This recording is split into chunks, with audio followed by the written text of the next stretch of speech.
The year is 2009.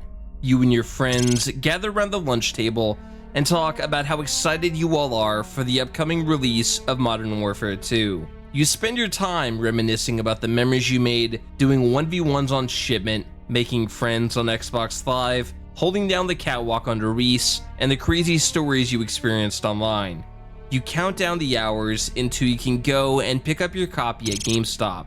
The day goes by, and finally, the clock strikes midnight. You and many fans wait in line to buy this monumental game. The room is ecstatic. You finally get your copy and head back home. On the drive back, you look at the box art, eager to play. Campaign, multiplayer, and Spec-Ops. You sit back, undecided on what mode to play first. You pop in the disc and are greeted with the game that would define a generation. This is Call of Duty Modern Warfare 2.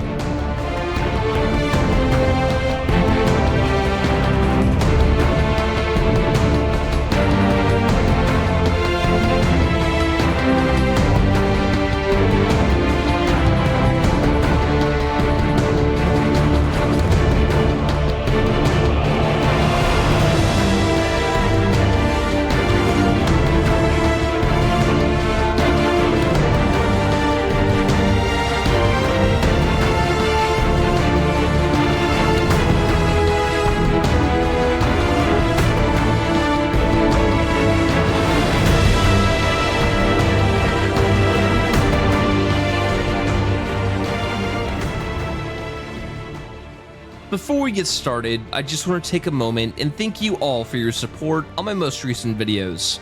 I am still a very small YouTuber, so if you were to hit that like button, it would mean a lot. I do apologize for the lack of content on the channel as of recently.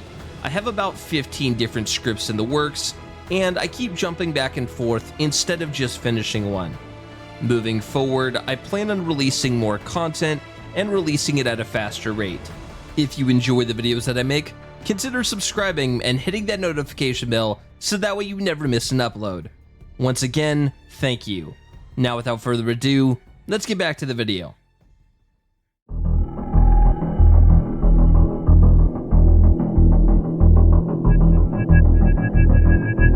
After the release of Modern Warfare, it became clear that Infinity Ward had struck gold. Naturally, the team wanted to capitalize off of the success. When work began on the sequel, there was one goal in mind. The studio wanted to take the foundations of Call of Duty 4 and dial them up to 11. This included everything from the set pieces, the narrative, and even the marketing. When looking at the trailer for the original Modern Warfare, it had an intense and visceral feeling, going for a sort of war movie atmosphere. To contrast, when looking at Modern Warfare 2's trailer, it focused on big, epic, over-the-top action sequences featuring music by Eminem.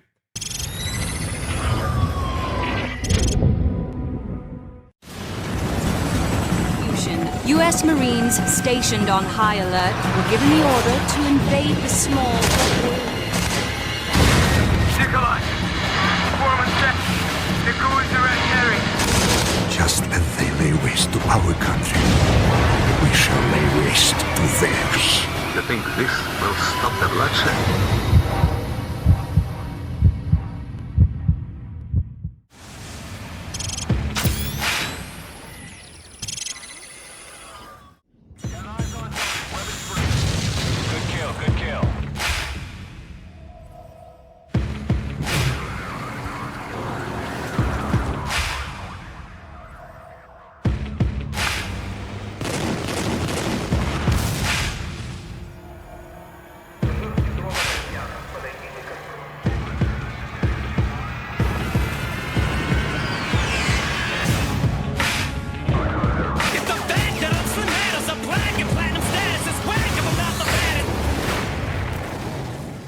This is a perfect example of how Modern Warfare and Modern Warfare 2 treat its narrative and subject matter differently. While the Call of Duty series has never been a mil-sim, it was always grounded in real events, and it tried its best to be respectful of the subject matter. However, starting with Modern Warfare, they branched off and went with an entirely fictional narrative. Despite being a work of fiction, however, the team still wanted it to feel real and grounded. When looking at the narrative for the sequel, it was clear that they wanted it to feel like an action movie. Modern Warfare 2 pulls from many iconic films such as Red Dawn and The Rock. While many believe Modern Warfare to be the catalyst for the change of direction for the Call of Duty series, I argue that this change was sparked by Modern Warfare 2. As stated prior, Call of Duty Modern Warfare wasn't the most realistic game, but there was still an effort to keep both feet on the ground. However, starting with Modern Warfare 2, they went all out. Gone were the small surgical operations of the first game in favor of Michael Bay-esque over-the-top action sequences. During the development of Modern Warfare, a lot of ideas had to be scrapped due to engine limitations. Things like slow-motion breaches, a flyable helicopter, and civilians are just a few examples. The IW 3.0 engine was a heavily modified version of the idTech engine, which is the same engine that was used for Quake. For Modern Warfare 2, the studio knew that the scale they wanted for the sequel simply wouldn't be possible on the current engine. The team made many improvements upgrading the engine to IW 4.0. At the time, it was described as a generation beyond what the IW 3.0 engine was capable of, allowing for larger levels, better rendering, better lighting, and better particle effects, as well as having overall better graphics. When looking at the jump from Modern Warfare to World at War, both games look very similar, just with one being set in modern day and the other being set in World War II. The same cannot be said with Modern Warfare 2, however. When looking at the game, it looks miles better in terms of both visuals and performance. Additionally, with the new engine, the team was able to make many improvements to the AI. These improved things like AI behavior, AI spawning, as well as allowing for civilians to be present during gameplay. Prior to Modern Warfare, none of the games in the series had a connecting story. While yes, Captain Price was a recurring character, it was a name only. Modern Warfare 2 was the first game of the series to have its story be a continuation. Modern Warfare 2 was officially unveiled on February 11th of 2009. Unlike Modern Warfare and World at War, Modern Warfare 2 didn't have a multiplayer beta. The excitement for this game was massive. Fans were left wondering how the story would continue, what improvements would come from its multiplayer, and what would come from its brand new Spec-Ops mode. The world would find out on November 10th, 2009 with the worldwide release of Call of Duty Modern Warfare 2.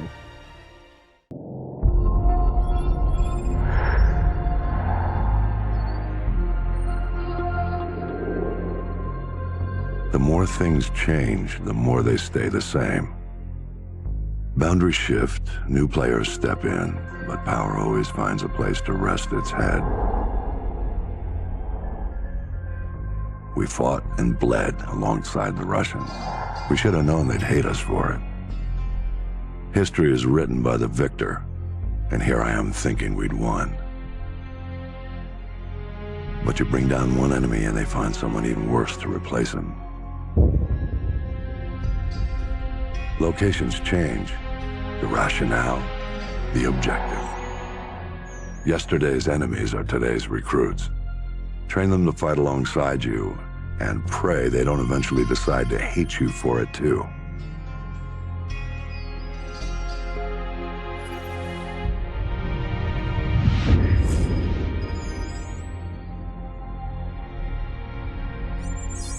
Same shit, different day. You know what I'm looking for, Sergeant Foley. Keep your eyes open. Got a new batch hitting the pit today, sir. I'll send you the best I find. While the opening is very simple, it does a great job at getting you caught up from the first game. The opening establishes where the world is after the events of the first Modern Warfare. Modern Warfare 2 takes place 5 years after the events of the first game. Despite Price and Soap preventing a nuclear launch, these events get covered up. Ultranationalists seize control of Russia, and declare Imran Zakhaev a hero and a martyr. One of Zakhaev's lieutenants, Vladimir Makarov, launches a terror campaign across Europe. With the ultra-nationalist takeover, tensions between Russia and the US escalate. In the first Modern Warfare, the campaign was split into two sections, having the player go back and forth between the SAS and the Marines. The SAS missions were meant to be slower and quieter, while the American missions were supposed to be more action-focused. In Modern Warfare 2, there are no slow and quiet moments. While most of the time I would say this is a problem for a game's pacing, Modern Warfare 2 doesn't overstay its welcome. It gives just enough time to breathe before moving to the next mission. Throughout the campaign, you play as many different characters, the first of these being Private First Class Joseph Allen. The first mission, SSDD, or Same Shit Different Day, opens with Private Allen assisting Sergeant Foley in training local soldiers. This mission serves as the tutorial for the game. After helping Sergeant Foley, you were called down to run a special training course overseen by General Shepard, who was looking to recruit Rangers for his special operation. This course closely resembles the CQB test from the first game. The course is larger and more open to that of the first game. Once more, you can go through the course as many times as you like. This allows the course to be more than a tutorial and gives the player the challenge of getting a better time. This elevates the course as opposed to having it be just another boring, unskippable tutorial.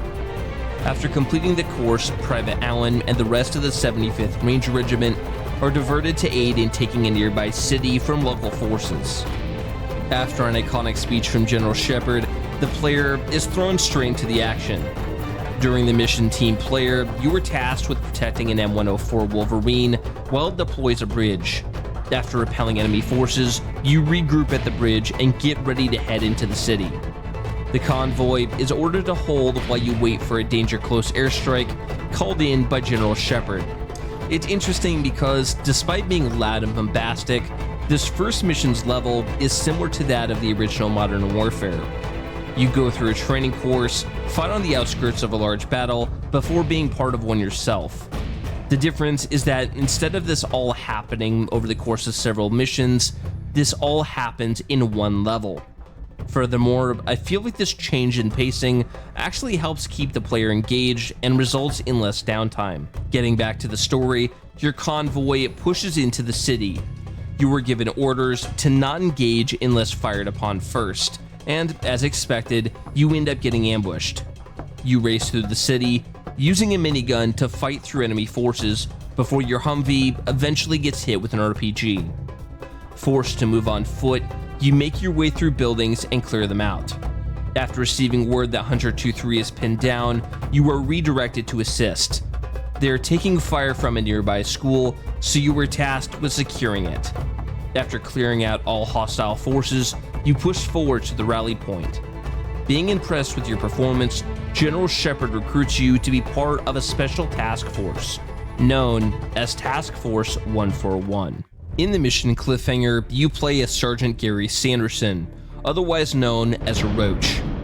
During this mission, you were accompanied by the protagonist of the first game, Captain John McTavish, better known as Soap. Cliffhanger sees you tasked with recovering a downed ACS module. During this mission, you have to use your side-mounted heartbeat sensor to sneak your way into the base. This is an area where Modern Warfare 2 exceeds. Its set pieces truly feel like something out of an action movie. Sneaking into an enemy base during a snowstorm, using enemy heartbeats to avoid detection, is really cool and something that I feel like is missing out of newer Call of Duty games. Going back to Cliffhanger, you sneak your way past enemy patrols and make it to the ACS module. However, you get caught.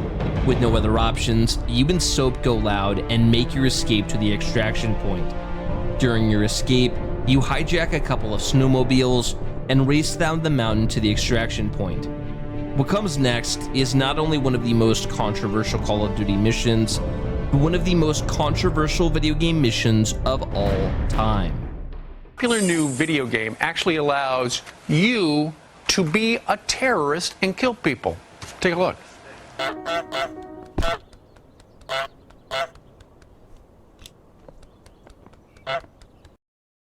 The mission No Russian is one of the most shocking missions in the Call of Duty series.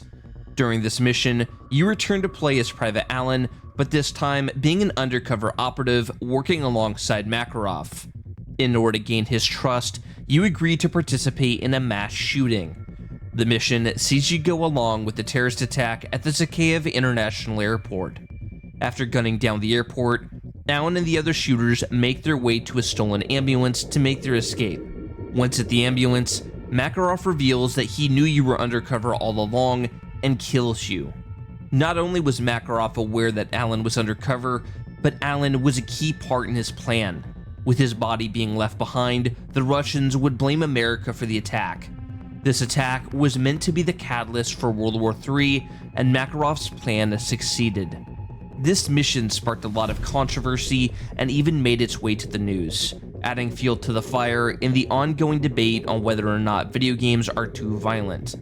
Because of this outrage, Infinity Ward would patch in an option to let the player skip the level. Getting back to the story, there has always been one detail in particular that has bothered me. The Russian government never tried to identify the other shooters, even one of the shooters that was killed and left at the scene. It wasn't even like the shooters were masked or anything. They had their faces out in the open. Plus, Makarov had already been identified in multiple other terrorist attacks. How were the Russians not able to identify him? I understand that this mission was meant to kick off World War III, but with such a massive plot hole, it is incredibly hard to overlook. Regardless, this mission will go down as one of the most remembered missions in Call of Duty history, for better or for worse. During the mission takedown, Roach, along with the rest of Task Force 141, take a trip down to Brazil to track down Rojas, the man who supplied the attack at the airport. If the task force can link Makarov to the attack at the airport, then maybe they can stop World War III before it even starts. The mission opens with Task Force 141 hunting down Rojas' right-hand man to try and get a location on Rojas. Upon getting the location through creative means, you fight your way through the favela to get to Rojas. This mission toys with the idea of verticality. Despite this series being around for over 20 years, the Call of Duty series has very rarely incorporated verticality in its level design. This verticality makes this level stand out from the rest. A little interesting fact, the multiplayer map Favela, which is based off of this campaign level, was initially intended to release as DLC for the first Modern Warfare, but was ultimately scrapped. Getting back to the story, after fighting your way through militia forces, Rojas is about to make his escape. Before he can escape, however, Soap tackles him off of a 3-story building. With Rojas in custody, you call in for an extraction, but for some reason, extraction is denied. During the mission Wolverines, you play as Private James Ramirez as you deal with the aftermath of the airport attack. The Russians declare war on the US and launch a surprise invasion. Because of the stolen ACS module, the Russians are able to bypass US defenses. With the US caught off guard, they have little time to coordinate. A VIP named Raptor is shot down and is currently being held up in a nearby restaurant. Your objective is secure the VIP and extract. As you are pushing through the suburbs, you get ambushed by a Russian BTR. Forced to move on foot, you have to push up to Nate's restaurant in order to extract Raptor. With Russian forces closing in, you have to repel the attack. Before you have time to stop and rest, the restaurant gets hit with a Predator drone. Sergeant Foley tasks you and a few Rangers to kill the drone operator and use his drone to destroy the BTRs. With the drone in hand, you use it to wreak havoc on Russian forces. After fighting waves of Russians, Nate's restaurant eventually gets hit by Russian MiGs, forcing you to relocate the VIP. From here, you make your way to the Burger Town. Once at the Burger Town, you have to hold off Russian forces until a convoy arrives and provides extraction. It's interesting because this mission is well known for the quote, "Ramirez, defend the Burger Town," which is interesting because this quote was never said in the game. The closest is when Sergeant Foley asks Ramirez to secure the Burger Town. Regardless, it's interesting that this mission is so well known for this quote that it wasn't even in the game. During the mission The Hornet's Nest, we return to Task Force 141. After torturing Alejandro Rojas, he tells them that the only person that Makarov hates more than the Americans is currently being locked up in a Russian gulag. With this information in hand and militia forces closing in, the team needs extraction. Unfortunately, the US cannot send a squad to pick them up due to the invasion. With few options, McTavish calls Nikolai, who is the informant that you rescued from the first game, to pick them up. One thing I haven't really talked about yet is the way the missions are designed in this game. The best way I can describe it is it feels like a meat grinder. Especially on higher levels, with the insane amount of flinch, it means that every push forward is that much more dangerous. It really feels like as you're inching forward, you are constantly pushing through a meat grinder. Especially during these missions taking place in Brazil, it feels like enemy forces just keep flooding in. This further adds to the intensity of the game and really makes for an enjoyable experience. During this mission, you have to fight your way through militia forces to get to the LZ. Once there, heavy RPG fire forces Nikolai to break away and move to a secondary LZ. The team has to move across the rooftops to get to the helicopter.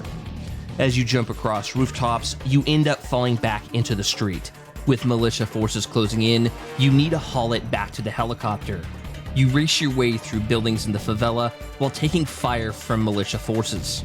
Eventually, you make your way back to a rooftop and make a daring jump back to the helicopter in order to escape.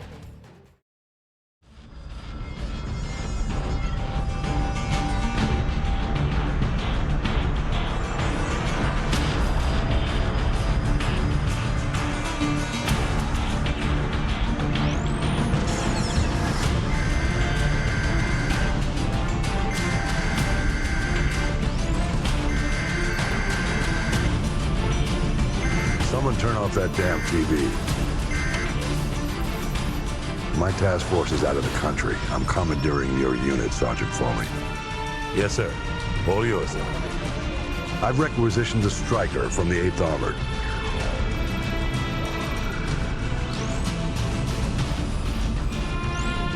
Honey Badger's a mean bitch, sir. She'll walk you in. The Russians are burning through our defenses and our intel.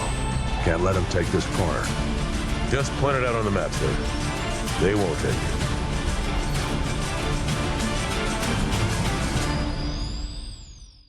Before I talk about the actual campaign mission, I want to talk about the game's cutscenes.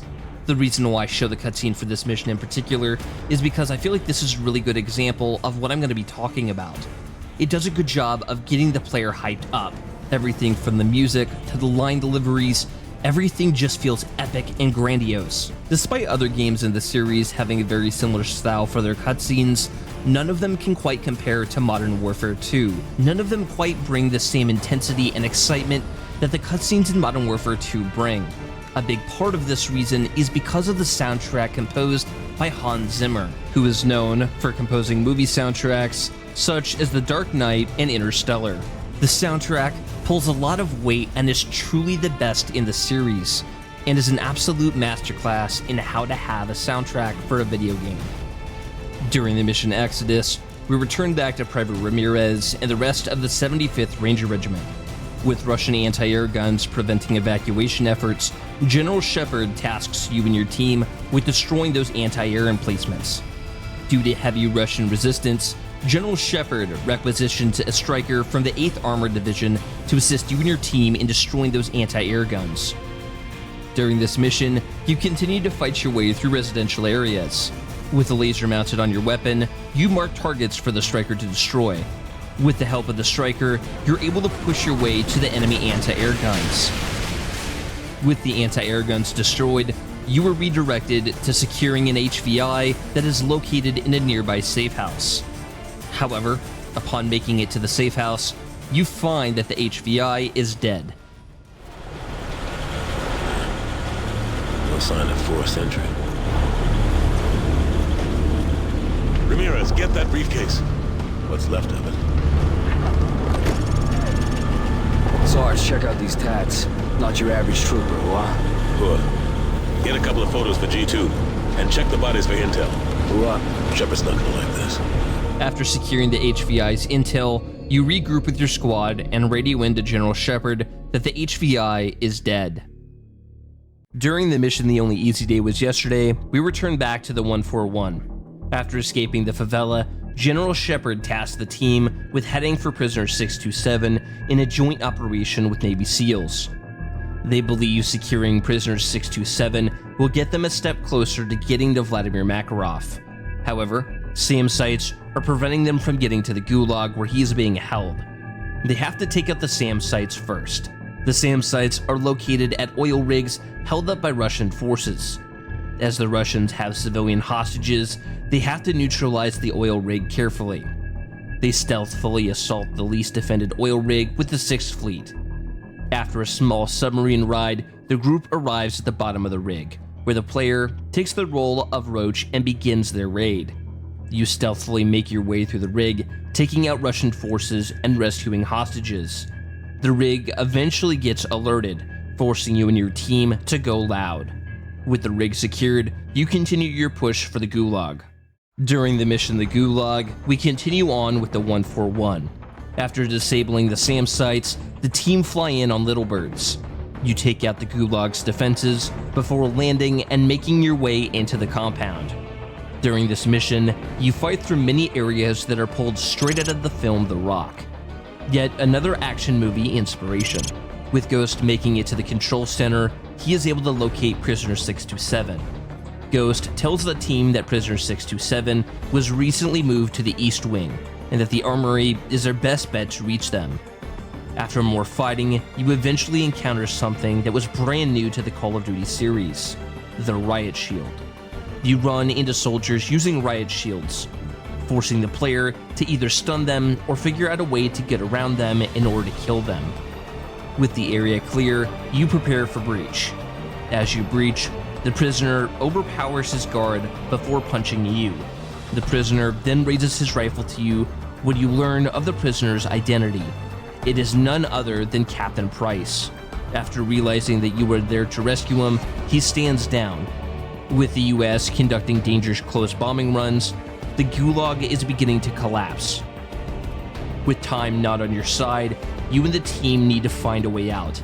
You try to escape through a passageway, but are cut off by falling debris. From here, you are forced to find another route. You make it to a cafeteria where it ends up being a dead end. That being said, there's an undetonated bomb that crashed through the rooftop. Running out of options, Soap fires a flare for the pilot through the rooftop. With the team's location, the pilot drops a skyhook. The team is then able to latch on and escape the Gulag just in time.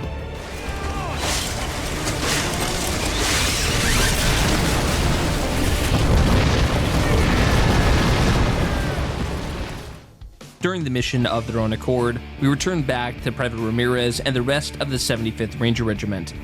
The evacuation center under the Washington Monument is under heavy fire from the Russians. You are tasked with buying the evac site more time and trying to hold off the Russian advance. During this mission, you fight through war-torn Washington, D.C. The Russians have captured multiple buildings in the capital, as well as set up SAM sites and machine gun nests in the northern half of the city. After retaking the Department of Commerce building, Ramirez and the rest of Foley's squad halt the Russian advance on the Washington Monument by utilizing recaptured javelins. Despite their efforts, the team is overrun and forced to evacuate via helicopter. Using the minigun, the player is able to buy the evacuating forces some time. But the helicopter takes numerous hits from SAM missiles and crashes back into the ground. The player wakes up from the crash to see the Rangers outgunned and outnumbered. You get handed an M4 with one mag. Making a desperate last stand, the team are about to be overrun by Russian troops when suddenly the mission ends. During the mission contingency, we return back with Task Force 141. With Captain Price rescued from the Gulag, he carries out a plan to end the war in the United States. You and your team have to secure a docked submarine at a naval base. You and Captain Price sneak your way to the base, avoiding patrols along the way. You make your way to a nearby town and regroup with the rest of the team, where they encounter more ultranationalists. With the team together, you conduct a raid on the naval base. As you fight through ultranationalist forces, the sub begins the process to submerge. If the sub gets away, Price's plan won't work. It then becomes a race against the clock to get to the submarine. With Price heading for the submarine, you and Ghost have to defend the area from approaching enemies. Ghost, unaware of Price's plan, warns Price that the sub's missile silo doors are beginning to open. Price, come in! They're opening the silo doors on the sub, come on, hurry! Price, do you copy? The silo doors are open! I repeat, the silo doors are open!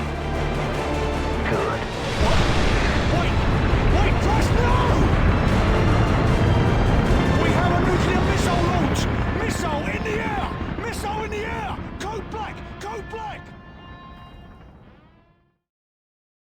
The mission's second Sun and Whiskey Hotel happen back to back and are pretty much the same level with a loading screen in the middle. So I will be talking about both missions together. Captain Price's plan was for the nuke to go off in the atmosphere, causing an EMP, giving the Americans a fighting chance. During this explosion, however, the International Space Station gets destroyed. We return to Ramirez to see the aftermath of the nuke, watching Russian helicopters fall from the sky. With all electronics being down, you and your team push through Washington, D.C. in complete darkness in order to get to the White House. One thing I have to note about this mission is that the aesthetics are absolutely incredible. Everything from the stormy atmosphere to even the red skybox, it looks beautiful. And it only looks better in the remaster. Once at the White House, you regroup with Colonel Marshall. From here, Marshall explains that despite the EMP blast, the White House still has power. He tells Foley that they should be able to contact Central Command from there if they can retake the White House from Russian forces. From here, you and your team push your way to the Oval Office through the West Wing. Once there, you learn that the Hammer Down Protocol is in effect, as the sudden loss in communication from American forces in the capital has prompted Central Command to assume that the city has fallen. With the assumption that the city is under Russian control, Central Command issues out an order to bombard Washington, D.C. With the news, you fight your way through Russian forces and barely manage to reach the rooftop and light green flares to signify to American fighters that the White House has been retaken. Upon seeing the flares, the fighters break off. As the jets fly off, more green flares can be seen across the city, signifying that U.S. forces have succeeded in retaking the city. Use your flares! Counter-Sun detected at Whiskey Hotel. Aboard. We gotta get her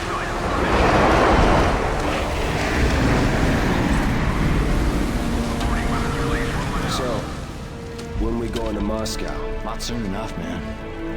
But I know we're gonna burn it down when we get there. When the time's right, Corporal. When the time is right. With Makarov still on the loose, General Shepard is given a blank check to hunt him down. He enlists the help of Shadow Company, a group of PMCs, to help the 141 in bringing him down. Knowing that Makarov is hiding in one of two places, General Shepard sends Task Force 141 to both locations in order to kill him. Soap and Price go to the Boneyard in Afghanistan, while you and Ghost head to a safe house on the Georgian-Russian border. During the mission Loose Ends, you and your team are tasked with raiding the safe house. You and your team push your way to the safe house, but are ambushed by ultranationalist forces using anti-personnel mines and mortars. This ambush wipes out most of your team, but you, Ghost, Ozone, and Scarecrow survive and manage to repel the ambush. Once at the safe house, they find no sign of Makarov, only Makarov's computers, which provides them with a wealth of information. The player sets up a DSM to download the information. With more of Makarov's men on the way, you have to defend the DSM until the download completes. Upon gathering the info, you and the team make your way to the extraction point. On the way, mortar fire kills Ozone and Scarecrow and badly injures Roach, forcing Ghost to carry you out. The following is one of the most shocking moments in gaming history. Stand by to engage on my mark! Roger that. I have a visual on the red smoke. Standing by. Roger that. Cleared on.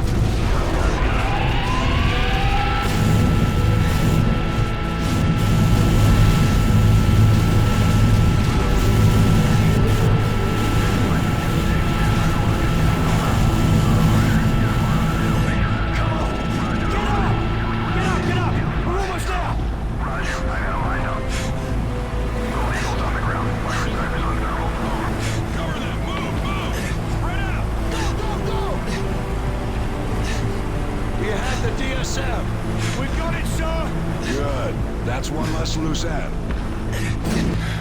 No!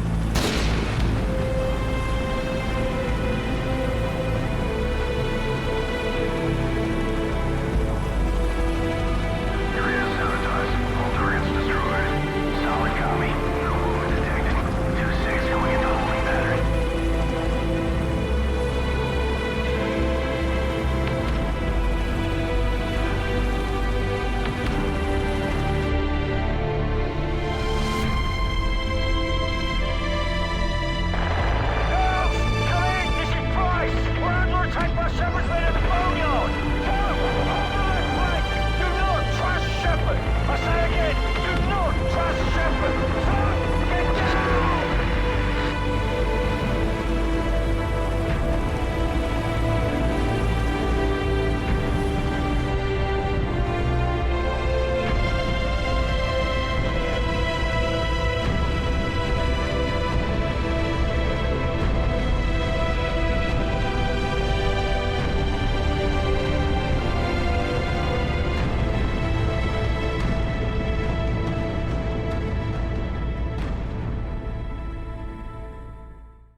During the mission The Enemy of My Enemy, you play as Soap. You and Captain Price have to fight your way through the Boneyard.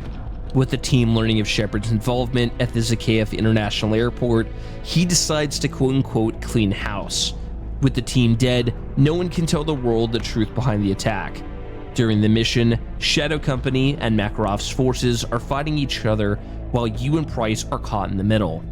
Price contacts Nikolai requesting extraction. On the way, Price taps into Makarov's radio channel and tells him that Shepard is now a war hero with a blank check and information on his movements. Price offers to kill Shepard in exchange for his location. Makarov agrees and provides Shepard's information to Price. You and Price come across Rook, another TF-141 operative who survived Shepard's betrayal. You commandeer a jeep and head for the tarmac. A hectic vehicle battle ensues, and in the process, Rook is killed. With his foot still on the pedal, you have to steer the jeep into the cargo hold of Nikolai's C-130.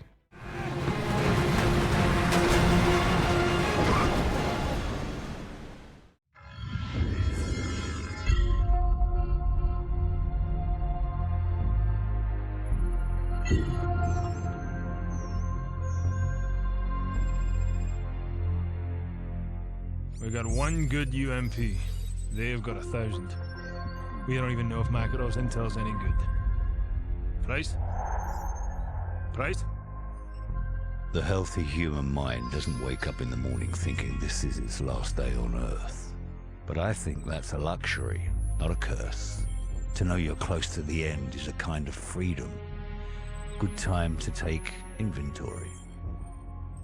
Outgunned, outnumbered, out of our minds on a suicide mission. But the sand and rocks here, stained with thousands of years of warfare, they will remember us for this. Because out of all our vast array of nightmares, this is the one we choose for ourselves. We go forward like a breath exhaled from the earth, with vigor in our hearts and one goal in sight. We will kill him.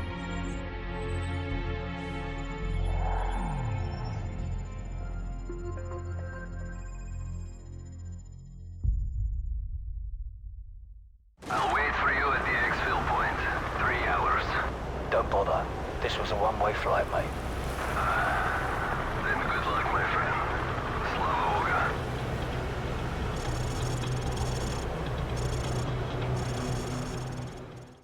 With the rest of Task Force 141 dead, Price and Soap are on a warpath to kill Shepard. During the mission, just like old times, you sneak your way into the compound, clearing out Shadow Company forces along the way. Eventually, you get detected and are forced to go loud.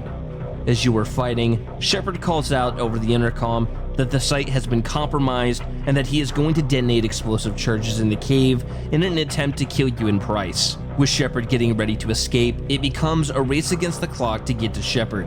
During this mission, Shepard throws all of his resources into stopping you and Price. Despite his best efforts, he fails. You eventually get to the Zodiacs and chase him down on boat. What follows is a cinematic final showdown. Price and Soap fight their way through Shadow Company forces chasing down Shepard. After a pursuit on the water, you both end up going over a waterfall.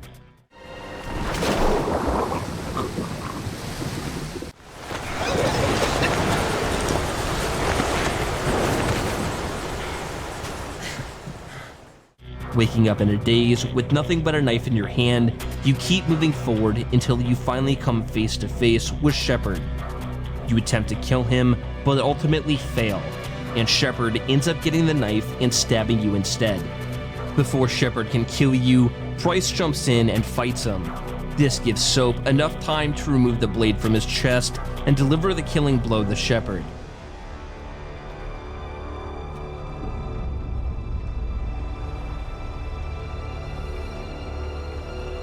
Despite your victory, the war rages on, and with Makarov still on the loose, your fight is far from over. For me, I grew up without Xbox Live, so I didn't get much of a chance to play Modern Warfare 2's multiplayer, and certainly not while I was in its prime. So for me, most of my playtime was on the campaign and its brand new Spec-Ops mode. While this mode lacks a lot of the replay value of zombies, it is still a super fun cooperative experience. Spec-Ops includes several shorter, more faster-paced missions similar to that of Mile High Club, which was a bonus mission from the original Modern Warfare.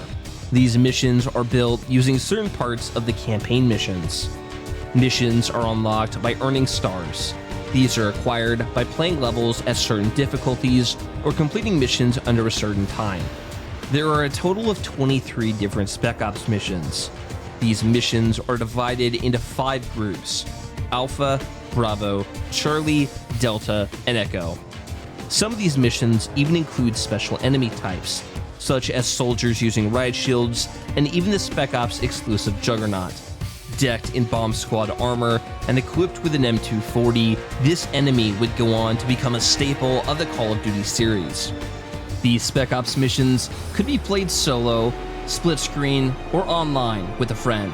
A few of these missions even required you to have a partner. Many of these missions included asymmetrical gameplay. A good example of this is during the mission Overwatch. During the mission Overwatch, one player would be up in a C-130 while the other player would be down on the ground. The objective was to get the player on the ground to the extraction point under a certain amount of time. Both players would have to work together in order to complete the objective. The player on the ground was equipped with a laser that they could use to designate targets for their teammate up in the AC-130. While the mode was pretty basic, it was still a lot of fun and provided some level of challenge.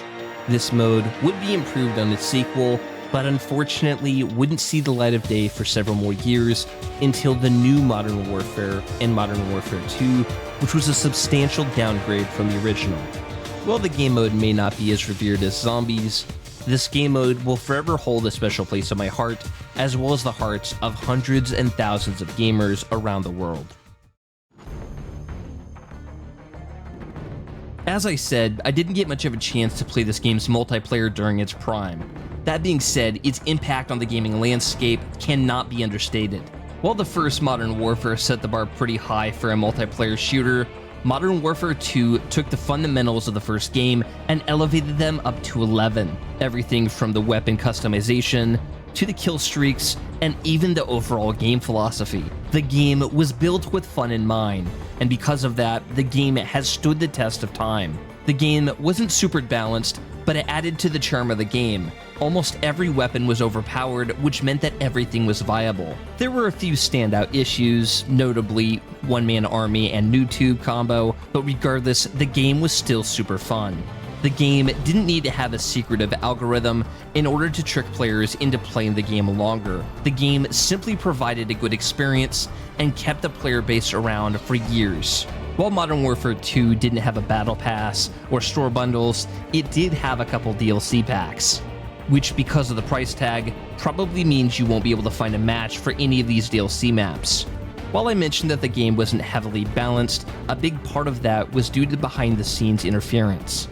Around the time of this game's release, Vince Zampella and Jason West had a massive falling out with Activision that led into some massive legal troubles. and unfortunately, many members of Infinity Ward would end up leaving, thus placing the game in a state of limbo, where most of the weapons were never patched, with a few exceptions, notably the Model 1887s. Additionally, that also meant that cheaters and hackers were running rampant, which unfortunately today is still the case. While the game is absolutely fantastic, it is certainly a lot more challenging trying to get into a normal match of multiplayer.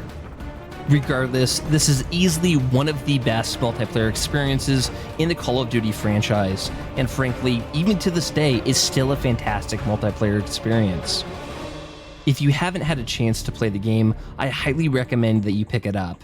Even if it might be a little bit more challenging finding a multiplayer match, if you're able to get a bunch of buddies together, you can still play custom matches and experience one of the greatest multiplayer shooters of all time. Overall, Modern Warfare 2 is one of the greatest entries in the Call of Duty series and has truly stood the test of time. It is not only one of my favorite entries, but the favorite of thousands and hundreds of thousands. Its campaign, multiplayer, and Spec-Ops mode are all great, and this game single-handedly changed the gaming industry forever. This game became a blueprint to a lot of shooters, even to this very day.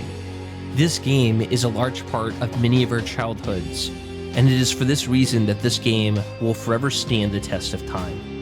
If you're still here, thanks for watching to the end. It's greatly appreciated.